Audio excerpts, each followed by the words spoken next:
Imaginează să stai fiul în bucăți pentru că a descoperit poze cu tine cum mâncai rahat dintr-un scutec. N-aveam cum să formulez propoziția asta să sune mai ok.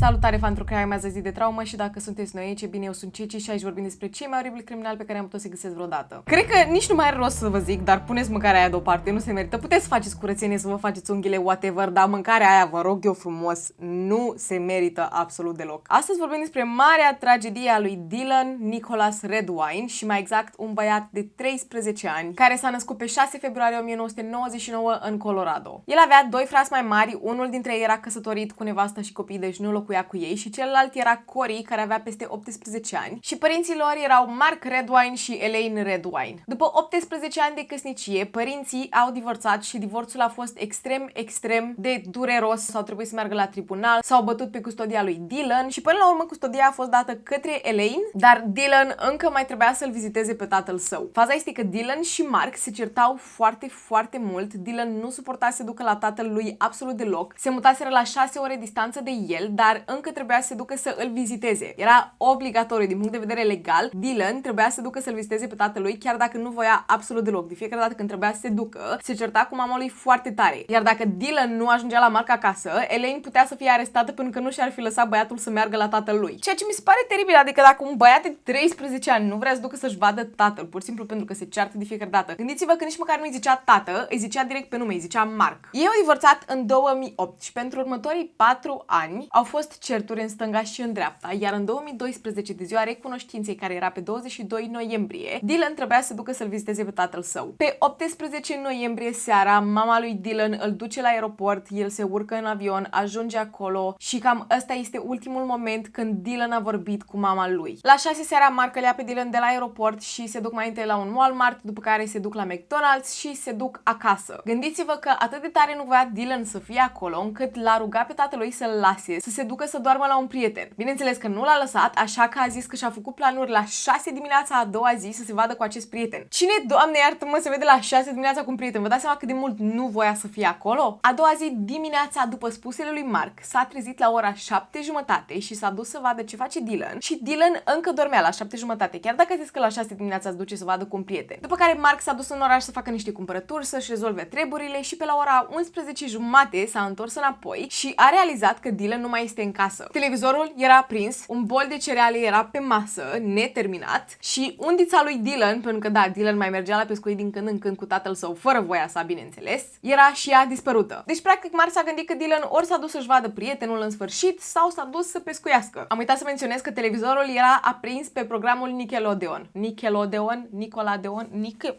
Ați înțeles ideea, iertați-mă. Așa că după ce Mark a speculat lucrul ăsta, s-a pus să tragă un pui de somn. S-a trezit la ora 1:30 dimineața și ce să vedeți, Dylan este de negăsit. Se duce la vecini, se duce la prietenul lui acasă și nu îl găsește pe nicăieri. Moment în care îi dă mesaj lui Elaine, da, fosta soție, adică mama lui Dylan, să o întrebe dacă Dylan e cu ea. Țin să vă reamintesc că ei locuiesc la 6 ore distanță. Automat, Elaine sună la poliție, ea a sunat la poliție, nu Mark. A sunat poliția din Colorado și l-a dat dispărut pe Dylan, fiul ei de 13 ani. Bineînțeles că încep căutările și în punctul ăsta este 4-5 după amiaza și căutările se termină pe la ora 2 dimineața, pentru că trebuie să realizați că este noiembrie în Colorado care este o zonă cu foarte multă pădure și este destul de muntoasă și gândiți-vă că era zăpadă, era foarte frig, era foarte greu să cauți un băiat prin toate pădurile alea, așa că au trebuit să înceteze căutările pentru acea zi și gândiți-vă că mama și fratele lui mai mare, Corey, au venit să-l caute și ei. Da, au luat un avion, au venit și au început să-l caute, iar Mark, tatălui Dylan, n-a ieșit să-l caute, a stat acasă și ce să vedeți, a închis și becurile. Un lucru pe care nu prea îl faci dacă aștepți ca fiul tău să vină înapoi acasă. Automat, Elaine îl suspectează pe Mark din prima, pentru că știe ce fel de om este, știe cât de mult Dylan nu l-a suportat și cât de mult se certau. Și pe lângă treaba asta, îl știa fiul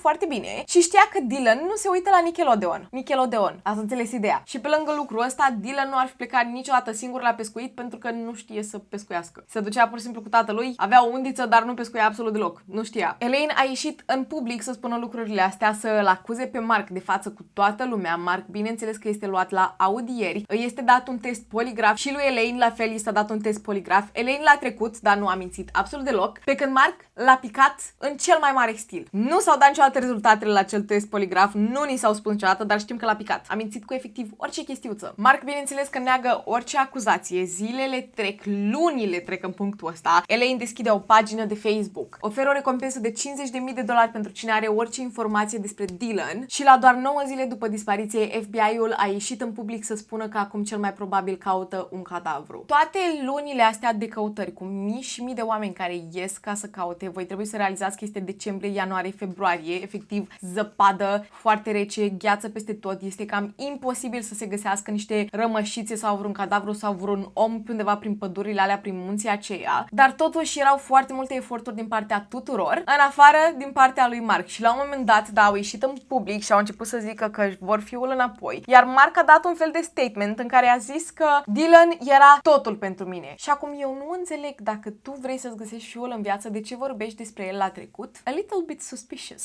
He was the light of my life and he meant everything to me. And I just want him home. Între timp, bineînțeles că s-a venit cu mandat de perchiziție ca să caute în casa lui Mark și s-au găsit mai multe picături de sânge în livingul lui care aparțineau lui Dylan. Și care era scuza lui Mark? Păi s-a tăiat la deget la un moment dat, sunt doar câteva picături. Nu e nimic anormal. La 3 luni după dispariție, Elaine se decide să îl ia pe Corey și pe Mark și să-i ducă la Dr. Phil. Dacă nu știți ce este Dr. Phil, este o mare controversă pe acest show, dar în principal este vorba despre acest doctor, să spunem așa, nu știu neapărat dacă este doctor, am impresia că în 2006 i s-a luat dreptul de a mai fi numit doctor, dar trecem peste și practic acest om care aduce în show oameni cu probleme, să spunem așa, dacă știți, Bad Baby a fost acolo. Catch me outside, how about that? Copii foarte năzbătioși pe care el încearcă să-i îndrepte sau au fost foarte multe cazuri de crime care au ajuns la Dr. Phil, inclusiv Mark Redwine. Și la acest show care a durat 2 ore, inițial Mark a fost de acord să facă un test poligraf și când a venit momentul să facă acest test poligraf, a refuzat. You should be doing backflips right now to take this polygraph test. A fost efectiv un show total, nu pot să vă arăt secvențe aici pentru că nu aș mai putea să postez acest videoclip, dar vă las linkurile în descriere. Pur și simplu un măcel total și asta a adus foarte multă popularitate acestui caz. Toată lumea era ferm convinsă că Mark a făcut-o, pentru că Elaine și Corey l-au acuzat de nenumărate ori și faptul că Mark nu i-a ajutat deloc cu această investigație, nu i-a ajutat deloc cu aceste căutări și nu părea efectiv deloc afectat de dispariția fiului său. Abia pe 25 iunie 2013, la 6 luni după dispariție, când zăpada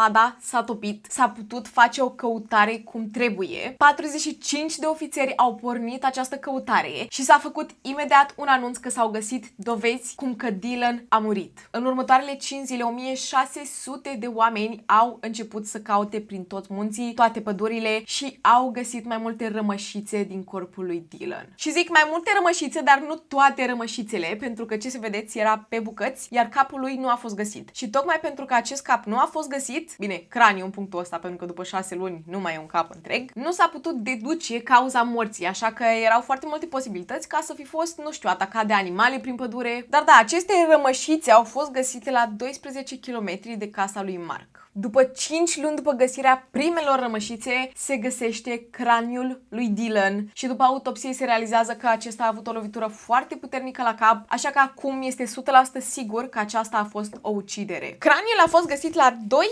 kilometri distanță de unde au fost găsite primele rămășițe. Bineînțeles că Mark iese în față cu zeci și zeci de teorii, că a fost împușcat din greșeală de vânători, că a fost răpit și omorât de altcineva și că acum încearcă lumea să dea vina pe el și că a fost o înscenare totală. Efectiv, toate opțiunile pe care le avea ca să pare el nevinovat le-a scos în față. Abia după 4 ani de investigație. În vara lui 2017, da, acest caz este destul de recent. În vara lui 2017, Mark este arestat pentru că este suspectat că l-a ucis pe propriul fiu Dylan. Procesul a fost amânat de aproximativ 10 ori. Vreți să știți de ce? Primul avocat pe care l-a avut Mark a fost arestat pentru violență domestică, după care a început anul 2020, știm cu toții ce s-a întâmplat în anul 2020, nu o să vorbim despre asta, așa că abia în 2021 începe mult doritul proces care a fost făcut public. Efectiv, procesul s-a dat live online și erau zeci și zeci de mii de oameni care se uitau la el, pentru că toată lumea voia să vadă ce dovezi au autoritățile împotriva lui Mark. În primul rând s-a descoperit că în livingul lui Mark erau foarte multe pete de sânge pe sub covor, pe canapea și practic după ce s-a făcut o autopsie și s-au luat toate aceste rămășițe, s-a realizat că Mark l-a tăiat în bucăți pe fiul său, inclusiv tăindu-i capul jos. Vă puteți imagina cât de nervos să fii să faci asta unui băiat de 13 ani care este propriul tău fiu? Acum momentul mult așteptat, care a fost motivul? Cred că știți deja motivul, dar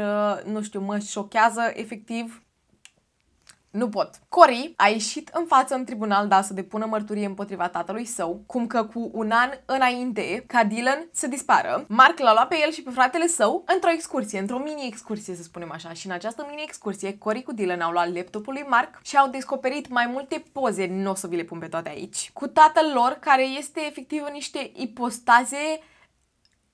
Prima poză este cu Mark care are un sutien roșu pe el, nicio problemă, ok, whatever. Și machiat pe față, cu un ruj roșu, iar pe față este tot murdar de excremente umane. Următoarea poză este cu... Doamne, n-am mâncat nimic, trebuie să mă credeți, e 6 dimineața, nu am mâncat absolut nimic, mor. A doua poză este cu Mark care mănâncă dintr-un scutec plin de numerodos. O altă poză la fel cu Mark care mănâncă copios din acest scutec și vă puteți imagina acest băiat de 13 ani să găsească poze cu tatăl său făcând lucrurile astea. Nu pot zic că e ceva ilegal, dar nu este ilegal, fiecare to each their own, dar I guess nu-mi dau cu părerea. Dacă asta îi plăcea omului, vă dați seama, na. Cory a spus că Dylan a fost foarte dezgustat de propriul tată și că de acolo au început certurile să fie din ce în ce mai grave. Și practic când s-a dus să-l viziteze pe tatăl său în 2012, atunci Dylan și-ar fi făcut curajul să-l confrunte în legătură cu aceste poze și de la nervi Mark l-ar fi tăiat în bucăți. Îmi pare rău să vă zic, dar pozele le puteți găsi pe Google foarte ușor, din păcate. Nu mai zic de faptul că acest proces a fost dat live. Vă dați seama șocul oamenilor? Care a fost scuza lui Mark? Astea sunt poze photoshopate de Elaine ca să mă facă să par vinovat. Că ăsta ar fi fost motivul. Și întrebarea mea este, dacă această femeie ar fi putut să photoshopeze astfel de poze, de ce ar fi ales fix lucrul ăsta? De ce nu ar fi ales, nu știu, Mark cu cuțită în mână, Mark cu pe deasupra corpului lui Dylan, ceva, orice altceva? De ce ar alege să photoshopeze fix chestia asta? După 6 ore jumătate foarte lungi de proces, în care Mark a și adus în față lucrul că el este bolnav mental și că de asta este acuzat în punctul ăsta și că el nu conștientizează ceea ce face, lucru pe care nu l-a crezut absolut nimeni, pentru că, să fim serioși, e penibil în punctul ăsta. Așa că a fost găsit vinovat pentru ucidere de gradul 2 și neglijența asupra fiului său, care a dus la moartea lui, așa că a primit o pedeapsă de 48 de ani în închisoare. We, the jury, find the defendant, Mark Redwine, guilty of count number 1. Și dacă reușește să servească toți anii ăștia, are ieșit din închisoare la vârsta de 107 ani. Sunt foarte mari probabilități ca să nu trăiască până la vârsta aia și oricum, dacă iese la 107 ani, mai are o beșină și moare, iertați-mă, dar m-a enervat la culme. Nu e vorba de poze, ok, nu mă interesează, ok, e dezgustător din punctul meu de vedere, whatever, poți să faci ce vrei cu viața ta, dacă tu vrei să mănânci rahat, go ahead, mănâncă rahat. Este vorba de simplu fapt că nu ai putut să te controlezi în momentul în care fiul tău a venit să te confrunte în legătură cu acele poze. De faptul că ai ajuns să-l tai în bucăți pentru niște poze. Dacă ai avut tupeul să spui că au fost photoshopate la tribunal, la procesul în care ai fost acuzat că l-ai omorât, de ce nu ai putut să spui lucrul ăsta în momentul în care Dylan a venit la tine și ți-a arătat acele poze? Și da, din nou, eu sunt de părere că dacă un copil nu vrea să își viziteze un părinte, nu ar trebui să fie obligat să facă lucrul ăsta. Dar da, cine sunt eu să inventez legi în momentul de față? Nu vreau să mai dau cu opinia, v-ați luat de mine de multe ori că mi-am dat cu opinia și că v-am influențat. Ok, ignorați opiniile mele, trecem peste, voiam doar să nu știu ce voiam să fac. Fac videoclipul ăsta mai lung, na, luați-o așa. Atât a fost acest caz, sunt conștientă că nu este atât de lung și, sinceră să fiu, mă bucur că nu este atât de lung, pentru că la mine este 6 dimineața. M-am mâncat în fund să vreau să plec în vacanță vara asta și dacă plec în vacanță asta înseamnă că nu mai pot să filmez sau să editez, așa că trebuie să încep să fac din ce în ce mai multe videoclipuri zilele astea. Și spunând toate lucrurile astea, aș aprecia din suflet dacă să stau un like, comentariu și share, mai ales că majoritatea videoclipurilor mele nu sunt monetizate, așa că m-ar ajuta enorm de mult. Vreau să mulțumesc în special membrilor acestui canal care mă susțin și în felul ăsta să știți că apreciez din suflet acolo videoclipuri în avans și alte storytime-uri din viața mea personală. Vreau să vă aud opiniile în comentarii, sunt tare curioasă ce credeți despre acest caz, sunt tare curioasă dacă știați deja de el și dacă știați deja și a stat aici doar pentru fața mea. Mulțumesc din suflet, apreciez. Mă găsiți pe Instagram, TikTok, Twitch, unde intrăm săptămânal și facem cazuri românești, dar vă anunț pe Instagram când intrăm. postăm. Nu mai știu ce să mai zic. Mai avem un cont de YouTube care se numește Mia și Ceci, acolo postăm tot felul de chestii interesante, criminali, travel, vlogs, chestii. Eu am fost Ceci și până trauma viitoare, stay safe. Nu mai mănânc astăzi, se pare că stăm la dietă. Nu mai mănânc.